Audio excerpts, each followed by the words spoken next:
श्री स्वामी समर्थ. सर्व स्वामी भक्तांना स्वामी महाराज तुमच्या सर्व चांगल्या इच्छा पूर्ण करू द्यात हीच स्वामी चरणी प्रार्थना करते आणि आजच्या व्हिडिओला सुरुवात करते.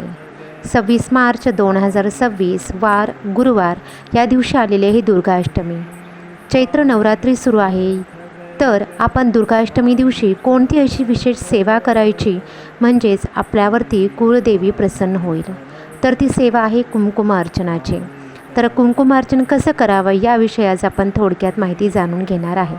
सर्वप्रथम देवासमोर पाट ठेवा, त्यावरती लाल कापड हंतरा आणि तांदळाचा थर द्या. त्या तांदळावरती आपल्या देवीचा टाक असेल तर त्या टाक ठेवा, मूर्ती असेल तर मूर्ती ठेवा आणि त्यावरती आपण 5 बोटांनी आपण कुंकुम अर्चन करायचं आहे, म्हणजे कुंकू व्हायचं आहे, अर्पण करायचं आहे.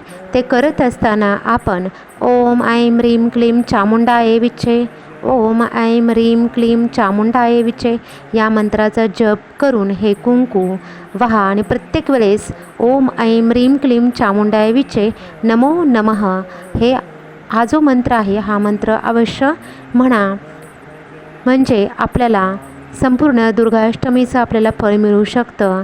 त्यानंतर आपण दुर्गा सप्तशतीचा एक पाठसुद्धा आपण या दिवशी करू शकतो. जर आपल्याला चैत्र नवरात्रीमध्ये कोणतीही सेवा करायची जमली नसेल, शक्य झाली नसेल, तर आपण ही सेवा नक्की आवर्जून करू शकतो. तर हा व्हिडिओ तुम्हाला आवडला असेल तर लाईक करा, शेअर करा आणि सबस्क्राईब करा. जर तुळजाभवानीवरती तुमचा विश्वास असेल तर कमेंटमध्ये लिहा जय श्री तुळजाभवानी. श्री स्वामी समर्थ.